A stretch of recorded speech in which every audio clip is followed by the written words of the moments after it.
Bendiciones. Te doy la bienvenida a la lectura sin comentarios del libro Palabras de Vida del Gran Maestro. Espero que este material sea de bendición para tu vida. Empecemos. Capítulo 23. Un mensaje a la Iglesia moderna.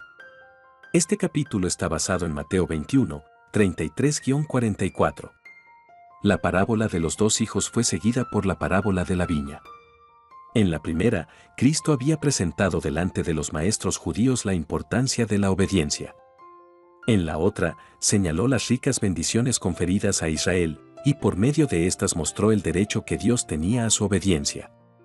Presentó delante de ellos la gloria del propósito de Dios, que podrían haber cumplido mediante la obediencia. Apartando el velo del futuro, mostró cómo, al dejar de cumplir su propósito, toda la nación estaba renunciando a su bendición y trayendo sobre sí la ruina. Fue un hombre, padre de familia, Dijo Cristo.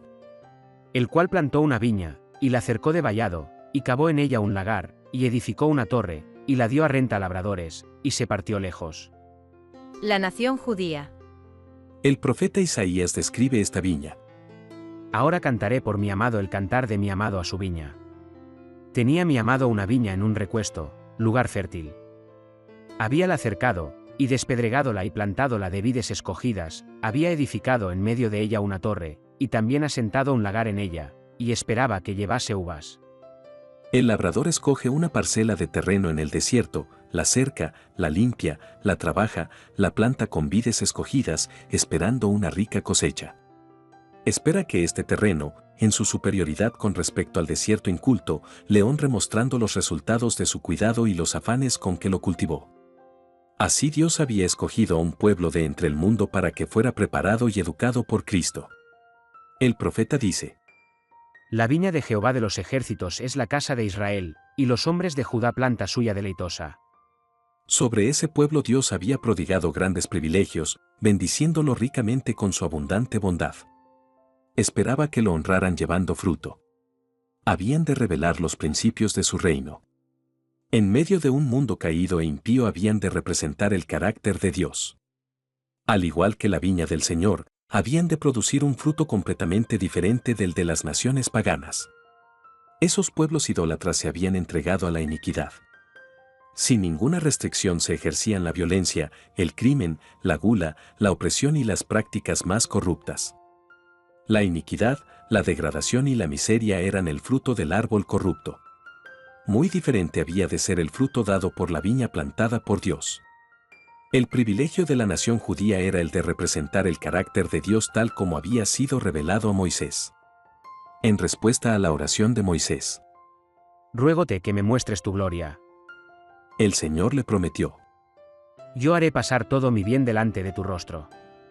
Y pasando Jehová por delante de él, proclamó: Jehová, Jehová, fuerte, misericordioso y piadoso, tardo para la ira, y grande en benignidad y verdad, que guarda la misericordia en millares, que perdona la iniquidad, la rebelión y el pecado. Este era el fruto que Dios deseaba de su pueblo. En la pureza de sus caracteres, en la santidad de sus vidas, en su misericordia, en su amante bondad y compasión, habían de mostrar que la ley de Jehová es perfecta, que vuelve el alma. El propósito de Dios era impartir ricas bendiciones a todo el mundo mediante la nación judía. Por medio de Israel había de prepararse el camino para la difusión de su luz a todo el mundo. Las naciones de la tierra, al seguir prácticas corruptas, habían perdido el conocimiento de Dios. Sin embargo, en su misericordia, Dios no las rayó de la existencia. Se propuso darles la oportunidad de llegar a conocerlo mediante su iglesia. Quería que los principios revelados por medio de su pueblo fueran los medios de restaurar la imagen moral de Dios en el hombre. Para cumplir este propósito, Dios llamó a Abraham a salir de su parentela idólatra y le indicó que morara en la tierra de Canaán. Haré de ti una nación grande, y bendecirte, y engrandeceré tu nombre, y serás bendición. Le dijo. Los descendientes de Abraham, Jacob y su posteridad, fueron llevados a Egipto, para que en medio de aquella grande e impía nación pudieran revelar los principios del reino de Dios. La integridad de José y su maravillosa obra al preservar la vida de toda la nación egipcia fue una representación de la vida de Cristo. Moisés y muchos otros fueron testigos de Dios. Al sacar a Israel de Egipto, Dios manifestó nuevamente su poder y misericordia. Las obras maravillosas realizadas al librarlos del cautiverio y la forma en que los trató en su viaje por el desierto no fueron únicamente para el beneficio de Israel. Habían de ser una lección objetiva para las naciones circunvecinas. El Señor se reveló a sí mismo como un Dios que estaba por encima de toda autoridad y grandeza humanas. Las señales y maravillas que realizó en favor de su pueblo mostraban su poder sobre la naturaleza y sobre los más encumbrados adoradores de ella. Dios pasó por la orgullosa tierra de Egipto así como pasará por la tierra en los últimos días. Con fuego y tempestad, terremoto y muerte, el gran Yo Soy redimió a su pueblo. Lo sacó de la tierra de esclavitud. Lo guió a través de un desierto grande y espantoso, de serpientes ardientes, y de escorpiones, y de sed. Les sacó agua de la roca del pedernal, y los alimentó con trigo de los cielos. ¿Por qué? Como le dijo a Moisés. La parte de Jehová es su pueblo, Jacob la cuerda de su heredad. Hallólo en tierra de desierto, y en desierto horrible y yermo, trájolo alrededor, instruyólo, guardólo como la niña de su ojo. Como el águila despierta su nidada, revolotea sobre sus pollos, extiende sus alas, los toma, los lleva sobre sus plumas, Jehová solo le guió, que no hubo con el Dios ajeno. Así lo sacó para él, para que pudieran morar bajo la sombra del Altísimo. Cristo era el dirigente de los hijos de Israel en sus peregrinaciones por el desierto. Él los dirigió y guió rodeados por la columna de nubes de día y la columna de fuego de noche.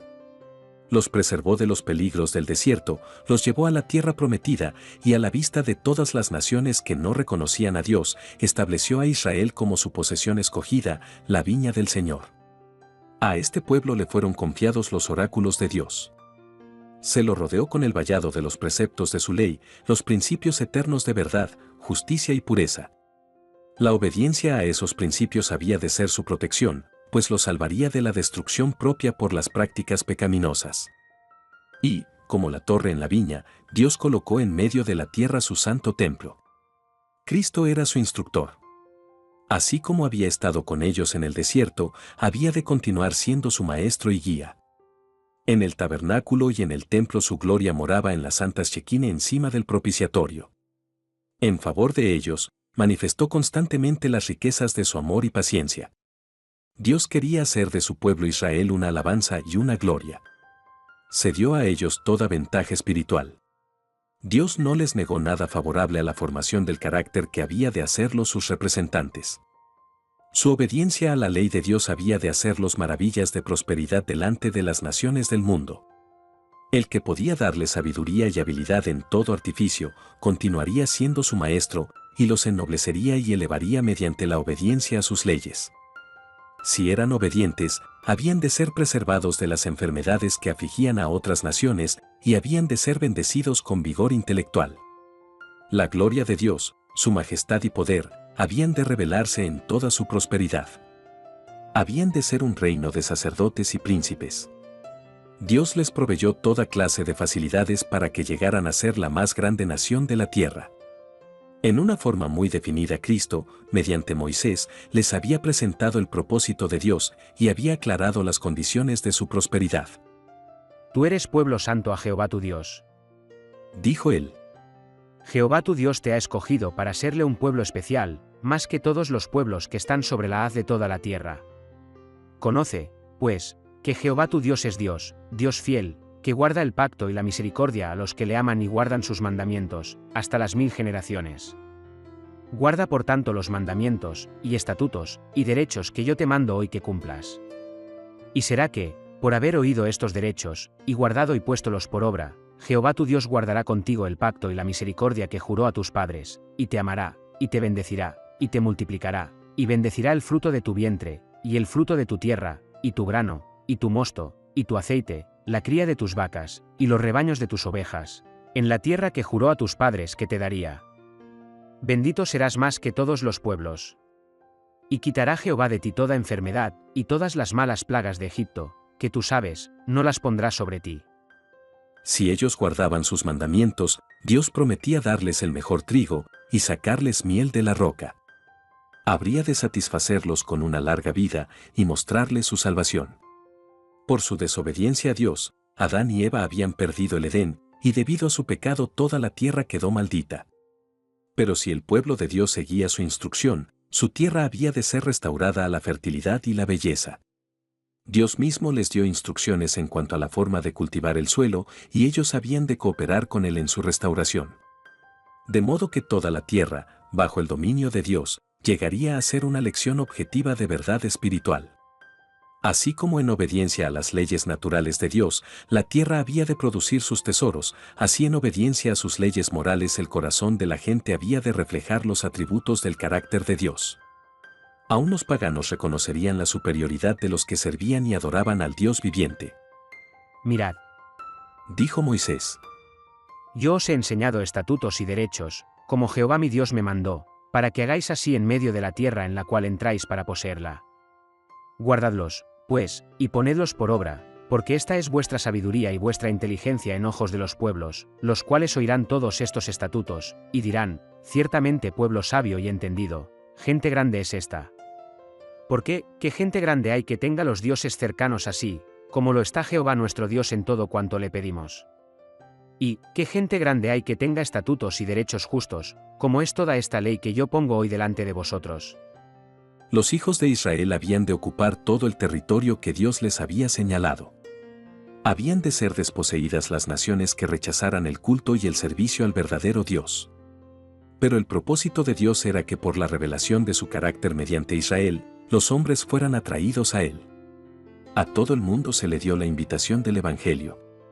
Por medio de la enseñanza del sistema de sacrificios, Cristo había de ser levantado delante de las naciones y habían de vivir todos los que lo miraran.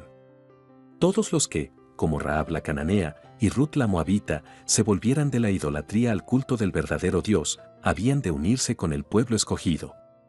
A medida que aumentara el número de los israelitas, estos habían de ensanchar sus fronteras hasta que su reino abarcara el mundo. Dios deseaba colocar todas las naciones bajo su gobierno misericordioso. Deseaba que la tierra se llenara de gozo y paz. Creó al hombre para la felicidad y anhela llenar el corazón humano con la paz del cielo. Desea que las familias terrenales sean un símbolo de la gran familia celestial. Pero Israel no cumplió el propósito de Dios. El Señor declaró: Yo te planté de buen vidueño, simiente verdadera toda ella, ¿cómo pues te me has tornado sarmiento de vid extraña? Es Israel una frondosa viña, haciendo frutos para sí. Ahora pues, vecinos de Jerusalén y varones de Judá, juzgad ahora entre mí y mi viña, ¿qué más se había de hacer a mi viña, que yo no haya hecho en ella, como, esperando yo que llevase uvas, ha llevado uvas silvestres? Os mostraré pues ahora lo que haré yo a mi viña: quitaréle su vallado, y será para ser consumida, aportillaré su cerca, y será para ser hollada, haré que quede desierta, no será podada ni cavada, y crecerá el cardo y las espinas, y aun a las nubes mandaré que no derramen lluvia sobre ella. Ciertamente, esperaba juicio, y aquí vileza, justicia, y aquí clamor. Mediante Moisés, el Señor había presentado delante de su pueblo el resultado de la infidelidad. Al rehusar guardar su pacto, se habían de apartar de la vida de Dios, y su bendición no podía venir sobre ellos. Guárdate, Dijo Moisés, que no te olvides de Jehová tu Dios, para no observar sus mandamientos, y sus derechos, y sus estatutos, que yo te ordeno hoy, que quizás no comas y te hartes, y edifiques buenas casas en que mores, y tus vacas y tus ovejas se aumenten, y la plata y el oro se te multipliquen, y todo lo que tuvieres se te aumente, y se eleve luego tu corazón, y te olvides de Jehová tu Dios. Y digas en tu corazón: mi poder y la fortaleza de mi mano me han traído esta riqueza. Más será, si llegares a olvidarte de Jehová tu Dios, y anduvieres en pos de dioses ajenos, y les sirvieres, y a ellos te encorvares, protéstolo hoy contra vosotros, que de cierto pereceréis. Como las gentes que Jehová destruirá delante de vosotros, así pereceréis, por cuanto no habréis atendido a la voz de Jehová vuestro Dios. La advertencia no fue tenida en cuenta por el pueblo judío. Se olvidaron de Dios, y perdieron de vista su elevado privilegio como representantes suyos. Las bendiciones que habían recibido no proporcionaron ninguna bendición al mundo. Todas sus ventajas fueron empleadas para su propia glorificación. Privaron a Dios del servicio que Él requería de ellos, y robaron a sus prójimos la dirección religiosa y el ejemplo santo. A semejanza de los habitantes del mundo antediluviano, siguieron todos los pensamientos de su mal corazón. Así ellos hicieron aparecer como una farsa las cosas sagradas, diciendo: Templo de Jehová es este. Mientras que al mismo tiempo representaban indebidamente el carácter de Dios, deshonrando su nombre y profanando su santuario. Los labradores que habían sido encargados de la viña del Señor, fueron infieles a la confianza depositada en ellos. Los sacerdotes y los maestros no fueron fieles instructores del pueblo. No mantuvieron delante de él la bondad y la misericordia de Dios y su derecho a su amor y servicio. Estos labradores buscaron su propia gloria. Deseaban apropiarse de los frutos de la viña. Tenían el propósito de atraer la atención y el homenaje hacia sí. El pecado de estos dirigentes de Israel no era como el pecado de un transgresor vulgar. Ellos estaban colocados bajo la más solemne obligación hacia Dios. Se habían comprometido a enseñar un «Así dice Jehová» y a manifestar estricta obediencia en su vida práctica. En vez de hacer esto, pervertían las Escrituras. Colocaban pesadas cargas sobre los hombres, estableciendo ceremonias forzosas en todos los asuntos de la vida. El pueblo vivía en una inquietud continua, pues no podía cumplir con los requisitos impuestos por los rabinos.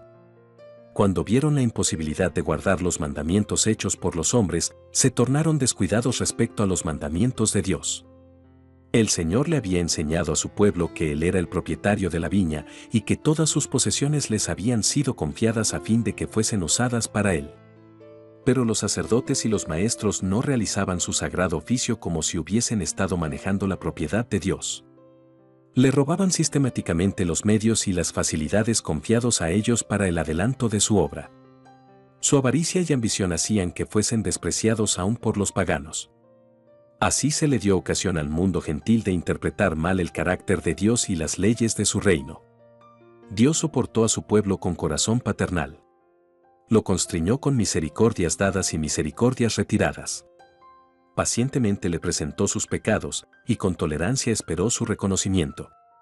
Fueron enviados profetas y mensajeros para que insistiesen ante los labradores en las demandas de Dios, pero en vez de ser bienvenidos, fueron tratados como enemigos. Los labradores los persiguieron y los mataron. Dios todavía envió otros mensajeros, pero ellos recibieron el mismo trato que los primeros, solo que los labradores mostraron aún un odio más resuelto. Como un último recurso, Dios envió a su hijo diciendo: Tendrán respeto a mi hijo. Pero su resistencia los había vuelto vengativos, y dijeron entre sí: Este es el heredero, venid, matémosle, y tomemos su heredad. Entonces se nos dejará gozar de la viña y hacer lo que nos plazca con el fruto. Los gobernantes judíos no amaban a Dios, por lo que se apartaron de él, y rechazaron todos sus ofrecimientos de hacer un justo arreglo. Cristo, el amado de Dios, vino para presentar las demandas del dueño de la viña, pero los labradores lo trataron con marcado desprecio, diciendo: Este hombre no nos gobernará. Tenían envidia de la belleza de carácter de Cristo. La forma de enseñar que Cristo tenía era muy superior a la de ellos, y temían su éxito. Él los reconvino, desenmascarando su hipocresía y mostrándoles los resultados seguros de su proceder. Esto los irritó hasta la locura. Se sentían requemados bajo los reproches que no podían acallar. Aborrecían la elevada norma de justicia que Cristo presentaba continuamente. Veían que sus enseñanzas los estaban colocando en el lugar en donde su egoísmo iba a quedar al descubierto, y determinaron matarlo. Aborrecían su ejemplo de veracidad y piedad, y la elevada espiritualidad revelada en todo lo que hacía. Su vida entera era un reproche para el egoísmo de ellos, y cuando se presentó la prueba final, la prueba que significaba obediencia para vida eterna o desobediencia para muerte eterna, rechazaron al Santo de Israel. Cuando se les pidió que escogieran entre Cristo y Barrabás, clamaron: Suéltanos a Barrabás. Y cuando Pilato preguntó: ¿Qué pues haré de Jesús? Gritaron ferozmente: Crucifícale. A vuestro rey he crucificar. Preguntó Pilato, y de los sacerdotes y magistrados se elevó la respuesta: No tenemos rey sino a César. Cuando Pilato se lavó las manos diciendo: Inocente soy yo de la sangre de este justo. Los sacerdotes se unieron con la turba ignorante en su exclamación apasionada: Su sangre sea sobre nosotros, y sobre nuestros hijos. Así hicieron su elección los dirigentes judíos. Su decisión fue registrada en el libro que Juan vio en la mano de aquel que se sienta en el trono, el libro que ningún hombre podía abrir. Con todo su carácter vindicativo aparecerá esta decisión delante de ellos el día en que este libro sea abierto por el león de la tribu de Judá. Los judíos abrigaban la idea de que eran los favoritos del cielo y que siempre habían de ser exaltados como iglesia de Dios. Eran los hijos de Abraham, declaraban, y tan firme les parecía el fundamento de su prosperidad, que desafiaban al cielo y a la tierra a que los desposeyeran de sus derechos. Sin embargo, mediante sus vidas de infidelidad, se estaban preparando para la condenación del cielo y su separación de Dios. En la parábola de la viña, después que Cristo hubo descrito delante de los sacerdotes su acto culminante de impiedad, les hizo la pregunta: cuando viniere el Señor de la viña, ¿qué hará a aquellos labradores? Los sacerdotes habían seguido la narración con profundo interés, y sin considerar la relación que el tema tenía con ellos, se unieron con el pueblo en la respuesta. A los malos destruirá miserablemente, y su viña dará a renta a otros labradores, que le paguen el fruto a sus tiempos. Sin advertirlo, habían pronunciado su propia sentencia. Jesús los contempló, y bajo su escudriñadora mirada ellos supieron que leía los secretos de su corazón. Su divinidad irradió delante de ellos con poder inconfundible. Vieron en los labradores el propio retrato de sí mismos e involuntariamente exclamaron: Dios nos libre. Solemne y sentidamente Cristo les preguntó: ¿Nunca leísteis en las Escrituras, la piedra que desecharon los que edificaban, esta fue hecha por cabeza de esquina, por el Señor es hecho esto, y es cosa maravillosa en nuestros ojos? Por tanto os digo, que el reino de Dios será quitado de vosotros, y será dado a gente que haga los frutos de él. Y el que cayere sobre esta piedra será quebrantado, y sobre quien ella cayere, le desmenuzará.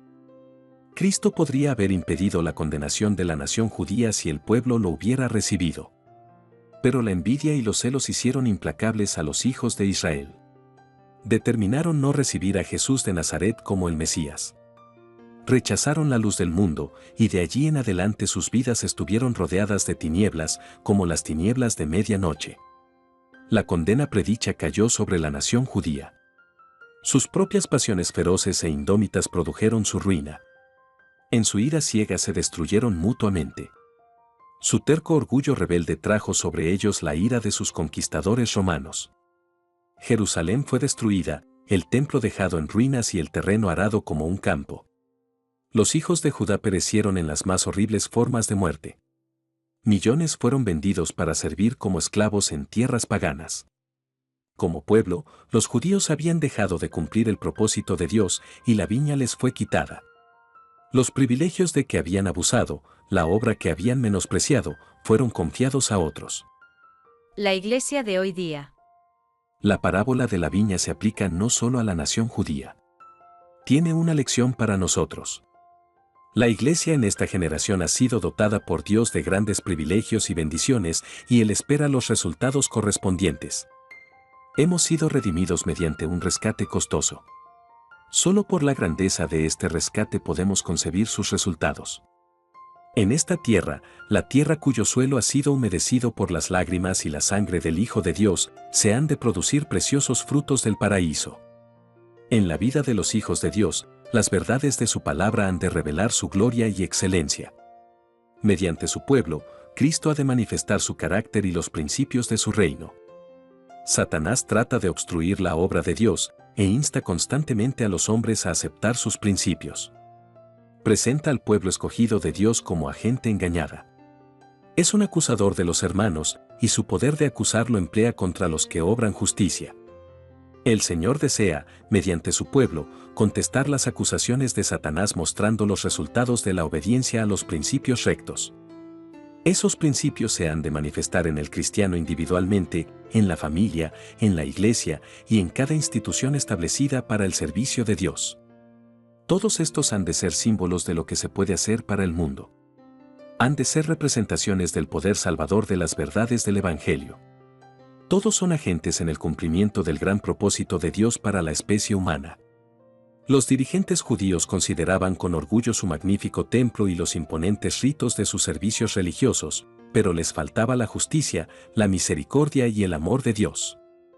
La gloria del templo, el esplendor de sus servicios, no podían recomendarlos a Dios, pues no le ofrecían lo único que es de valor a su vista. No le presentaban el sacrificio de un espíritu humilde y contrito. Cuando los principios vitales del reino de Dios se pierden, las ceremonias se aumentan y se hacen extravagantes. Cuando se descuida la edificación del carácter, cuando faltan los adornos del alma, cuando se pierde de vista la sencillez de la piedad, entonces el orgullo y el amor a la ostentación demandan magníficos templos, espléndidos adornos y ceremonias imponentes. En todo esto no se honra a Dios. Una religión a la moda que consiste en ceremonias, exterioridades y ostentación no es aceptable ante Él. Los servicios de tal religión no obtienen respuesta de los mensajeros celestiales. La iglesia es muy preciosa a la vista de Dios. Él la aquilata, no por sus ventajas externas, sino por la sincera piedad que la distingue del mundo. La estima de acuerdo con el crecimiento de los miembros en el conocimiento de Cristo, de acuerdo con su progreso en la vida espiritual. Cristo anhela recibir de su viña el fruto de santidad y abnegación. Busca los principios de amor y bondad. Toda la belleza del arte no puede compararse con la belleza del temperamento y del carácter que se han de revelar en los que son representantes de Cristo. La atmósfera de la gracia que rodea el alma del creyente, el Espíritu Santo que trabaja en la mente y el corazón, son los que hacen de él un sabor de vida para vida y permiten que Dios bendiga su obra. Una congregación puede ser la más pobre de la tierra. Puede carecer del atractivo de la apariencia exterior, pero si los miembros poseen los principios del carácter de Cristo, tendrán el gozo de Él en sus almas. Los ángeles se unirán con ellos en su culto. La alabanza y acción de gracias de los corazones agradecidos ascenderán al Salvador como una dulce ofrenda. El Señor desea que mencionemos su bondad y hablemos de su poder. Se le honra mediante la expresión de alabanza y agradecimiento. Él dice, el que sacrifica alabanza me honrará. Cuando los hijos de Israel viajaban por el desierto, alababan a Dios con himnos sagrados. Los mandamientos y las promesas de Dios fueron provistos de música y a lo largo de todo el sendero fueron cantados por los peregrinos. Y en Canaán, al participar de las fiestas sagradas, las maravillosas obras de Dios habían de ser repasadas y se había de ofrecer el agradecimiento debido a su nombre. Dios deseaba que toda la vida de su pueblo fuera una vida de alabanza. En esa forma los caminos de Dios habían de ser conocidos en la tierra y su salud en todas las gentes. Así debería ser también hoy. Los habitantes del mundo adoran dioses falsos. Han de ser apartados de su falso culto, no porque oigan acusaciones contra sus ídolos, sino porque se les presente algo mejor. Han de ser pregonadas las bondades de Dios. Sois mis testigos, dice Jehová, que yo soy Dios. El Señor desea que apreciemos el gran plan de la redención, que comprendamos nuestro elevado privilegio como hijos de Dios y que caminemos delante de Él en obediencia y agradecimiento. Desea que le sirvamos en novedad de vida, con alegría cada día. Anhela que la gratitud brote de nuestro corazón porque nuestro nombre está escrito en el libro de la vida del Cordero, porque podemos poner todos nuestros cuidados sobre aquel que cuida de nosotros. Él nos ordena que nos regocijemos porque somos la herencia del Señor, porque la justicia de Cristo es el manto blanco de sus santos, porque tenemos la bendita esperanza de la pronta venida de nuestro Salvador. El alabar a Dios de todo corazón y con sinceridad es un deber igual al de la oración. Hemos de mostrar al mundo y a los seres celestiales que apreciamos el maravilloso amor de Dios hacia la humanidad caída y que esperamos bendiciones cada vez mayores de su infinita plenitud. Mucho más de lo que hacemos, debemos hablar de los preciosos capítulos de nuestra vida cristiana. Después de un derramamiento especial del Espíritu Santo, aumentarían grandemente nuestro gozo en el Señor y nuestra eficiencia en su servicio al repasar sus bondades y sus maravillosas obras en favor de sus hijos. Estas prácticas rechazan el poder de Satanás. Excluyen el espíritu de murmuración y queja, y el tentador pierde terreno. Fomentan aquellos atributos del carácter que habilitarán a los habitantes de la tierra para las mansiones celestiales. Un testimonio tal tendrá influencia sobre otros. No se puede emplear un medio más eficaz para ganar almas para Cristo. Hemos de alabar a Dios mediante un servicio tangible, haciendo todo lo que podamos para aumentar la gloria de su nombre. Dios nos imparte sus dones para que podamos también dar y hacer así que el mundo conozca su carácter. En el sistema judío, las ofrendas formaban una parte esencial del culto de Dios. Se enseñaba a los israelitas a destinar una 10ª parte de todas sus entradas al servicio del santuario. Además de esto habían de traer ofrendas por el pecado, ofrendas voluntarias y ofrendas de gratitud. Estos eran los medios para sostener el ministerio del Evangelio en aquel tiempo. Dios no espera menos de nosotros de lo que esperaba de su pueblo antiguamente. Debe llevarse adelante la gran obra de la salvación de las almas. Él ha hecho provisión para esa obra por medio del diezmo y las ofrendas. Él espera que así se sostenga el ministerio del Evangelio. Reclama el diezmo como suyo, y siempre debería ser considerado como una reserva sagrada, a fin de ser colocado en su tesorería para beneficio de la causa de Dios. Él nos pide también ofrendas voluntarias y ofrendas de gratitud. Todo esto ha de ser dedicado para la propagación del Evangelio hasta los confines de la tierra. El servicio que se hace para Dios incluye el ministerio personal. Mediante el esfuerzo individual, hemos de cooperar con Él en la salvación del mundo. La orden de Cristo. Id por todo el mundo, predicad el Evangelio a toda criatura. Se dirige a cada uno de sus seguidores. Todos los que sean investidos para una vida semejante a la de Cristo han de trabajar por la salvación de sus prójimos. Su corazón latirá al unísono con el corazón de Cristo. Se manifestará en ellos el mismo anhelo por las almas que él sentía. No todos pueden ocupar el mismo lugar en la obra, pero hay un lugar y una obra para cada uno.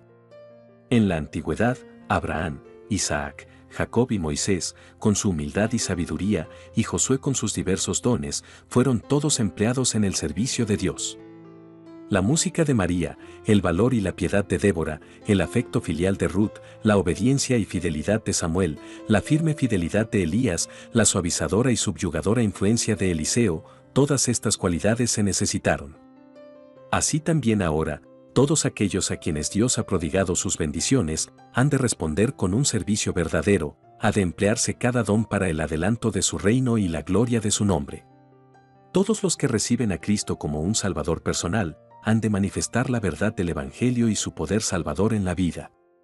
Dios no pide nada sin hacer provisión para su cumplimiento. Por medio de la gracia de Cristo podemos realizar todo lo que Dios requiere. Todas las riquezas del cielo han de ser reveladas mediante el pueblo de Dios. Dijo Cristo, en esto es glorificado mi Padre, en que llevéis mucho fruto y seáis así mis discípulos.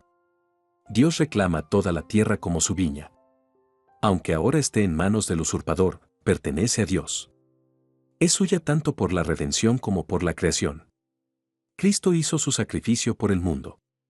De tal manera amó Dios al mundo, que ha dado a su Hijo unigénito. Mediante este don único, todos los demás se imparten a los hombres. Diariamente todo el mundo recibe las bendiciones de Dios. Cada gota de lluvia, cada rayo de luz prodigado sobre la humanidad ingrata, cada hoja, flor y fruto, testifican de la tolerancia de Dios y de su gran amor. ¿Y qué se da en cambio al gran dador? ¿Cómo consideran los hombres las demandas de Dios? ¿A quién rinden el servicio de su vida las multitudes? Sirven a Maón. La riqueza, la posición, los placeres del mundo son su blanco. La riqueza se obtiene robando no solo a los hombres, sino a Dios. Los hombres usan los dones divinos para complacer su egoísmo. Todo lo que pueden tomar lo usan para satisfacer su amor egoísta de placer. El pecado del mundo de hoy día es el mismo que acarreó la destrucción de Israel. La ingratitud a Dios, el descuido de las oportunidades y bendiciones, el aprovechamiento egoísta de los dones de Dios, todo esto estaba comprendido en el pecado que hizo caer la ira sobre Israel. Estos males están trayendo la ruina al mundo actual. Las lágrimas que Cristo derramó sobre el monte de las Olivas al contemplar la ciudad escogida, no las derramó solamente por Jerusalén. En la suerte de esta ciudad, él contempló la destrucción del mundo. Si también tú conocieses, a lo menos en este tu día lo que toca a tu paz, más ahora está encubierto a tus ojos. En este tu día. El día está llegando a su fin. Casi ha terminado el tiempo de misericordia y privilegios. Se están reuniendo las nubes de venganza. Los que han rechazado la gracia de Dios están por ser envueltos en una ruina súbita e irreparable. Sin embargo, el mundo duerme. Sus habitantes no conocen el tiempo de su visitación. ¿Dónde se ha de encontrar la Iglesia en esta crisis? ¿Están cumpliendo sus miembros con las demandas de Dios? ¿Están cumpliendo la comisión divina y presentando el carácter de Dios al mundo? ¿Están llamando con insistencia la atención de sus prójimos al último misericordioso mensaje de amonestación? Los hombres están en peligro. Las multitudes perecen. Pero cuán pocos de los profesos seguidores de Cristo sienten anhelo por esas almas. El destino de un mundo se halla en juego en la balanza, pero esto apenas si conmueve a los que pretenden creer las verdades más abarcantes que jamás hayan sido dadas a los mortales. Hay falta de aquel amor que indujo a Cristo a abandonar su hogar celestial y tomar la naturaleza humana a fin de que la humanidad pudiera tocar a la humanidad y llevarla a la divinidad. Hay un estupor, una parálisis sobre el pueblo de Dios, que le impide entender el deber de la hora. Cuando los israelitas entraron en Canaán, no cumplieron el propósito de Dios de poseer toda la tierra. Después de hacer una conquista parcial, se establecieron para disfrutar de los resultados de sus victorias. En su incredulidad y amor a la comodidad, se congregaron en las porciones ya conquistadas en vez de proseguir y ocupar nuevos territorios. Así comenzaron a apartarse de Dios. Al no cumplir el propósito divino, hicieron imposible que Dios cumpliera su promesa de bendecirlos. ¿No está haciendo lo mismo la Iglesia de hoy? Teniendo ante ellos a todo el mundo necesitado del Evangelio, los profesos cristianos se congregan donde puedan gozar de los privilegios evangélicos. No sienten la necesidad de ocupar nuevos territorios, llevando el mensaje de salvación a las regiones remotas. Rehúsan cumplir el mandato de Cristo, id por todo el mundo, predicad el Evangelio a toda criatura. ¿Son menos culpables de lo que fue la Iglesia judía? Los profesos seguidores de Cristo están siendo probados ante el universo celestial, pero la frialdad de su celo y la debilidad de sus esfuerzos en el servicio de Dios los señalan como infieles. Si lo que están haciendo fuera lo máximo que pueden hacer, no caería la condenación sobre ellos, pero si su corazón estuviera ocupado en la obra, podrían hacer mucho más. Ellos saben, y el mundo también lo sabe, que han perdido en gran medida el espíritu de abnegación y sacrificio. Hay muchos frente a cuyos nombres se encontrará escrito en los libros del cielo lo siguiente: no son productores, sino consumidores. Muchos de los que llevan el nombre de Cristo oscurecen su gloria, velan su belleza, lo privan de su honor. Hay muchos cuyos nombres están en los libros de la Iglesia, pero que no están bajo el dominio de Cristo. No hacen caso de sus instrucciones ni cumplen con su obra. De aquí que están bajo el dominio del enemigo. No están haciendo un bien positivo, por lo tanto, están realizando un daño incalculable. Debido a que su influencia no es un sabor de vida para vida, es un sabor de muerte para muerte. El Señor dice, no había de hacer visitación sobre esto. Por cuanto los hijos de Israel no cumplieron con el propósito de Dios, fueron puestos a un lado, y el Señor extiende su invitación a otros. Si estos también son infieles, ¿no serán rechazados de la misma forma? En la parábola de la viña, Cristo declaró culpables a los labradores. Ellos fueron los que habían rehusado dar a su Señor el fruto de su terreno.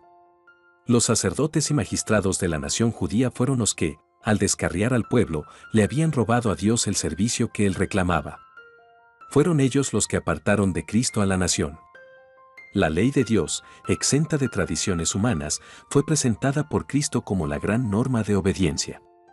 Esto despertó la enemistad de los rabinos. Ellos habían puesto las enseñanzas humanas por encima de la palabra de Dios y habían apartado al pueblo de sus preceptos. No estaban dispuestos a renunciar a sus mandamientos hechos por hombres a fin de obedecer los requerimientos de la palabra de Dios. No querían sacrificar, por causa de la verdad, el orgullo de la razón y la alabanza de los hombres. Cuando Cristo vino, presentando a la nación las demandas de Dios, los sacerdotes y ancianos le negaron su derecho de interponerse entre ellos y el pueblo. No estaban dispuestos a aceptar sus reproches y amonestaciones, y se propusieron malquistar a la gente con Jesús y así destruirlo. Ellos fueron responsables del rechazamiento de Cristo, con los resultados que le siguieron. El pecado de una nación y su ruina se debieron a los dirigentes religiosos. ¿No obran acaso las mismas influencias en nuestros días? ¿No están muchos siguiendo los pasos de los dirigentes judíos a semejanza de los labradores de la viña del Señor? ¿Acaso los dirigentes religiosos no están apartando a los hombres de los claros requisitos de la palabra de Dios? No están educándolos en la transgresión en vez de la obediencia de la ley de Dios. Desde muchos púlpitos de las iglesias se enseña a la gente que no es obligatoria la ley de Dios. Se exaltan las tradiciones, ordenanzas y costumbres humanas. Los dones de Dios se emplean para fomentar el orgullo y la complacencia propia, al paso que se olvidan las demandas de Dios. Al poner a un lado la ley de Dios, los hombres no saben lo que están haciendo. La ley de Dios es la transcripción de su carácter. Abarca los principios de su reino. El que rehúsa aceptar esos principios, se está colocando fuera del canal por donde fluyen las bendiciones de Dios. Gracias por acompañarnos hasta el final en la lectura sin comentarios del libro Palabras de Vida del Gran Maestro, esperando que haya sido de bendición para tu vida. Por favor, comparte este material con otros para que así reciban la bendición de Dios. Dios te bendiga.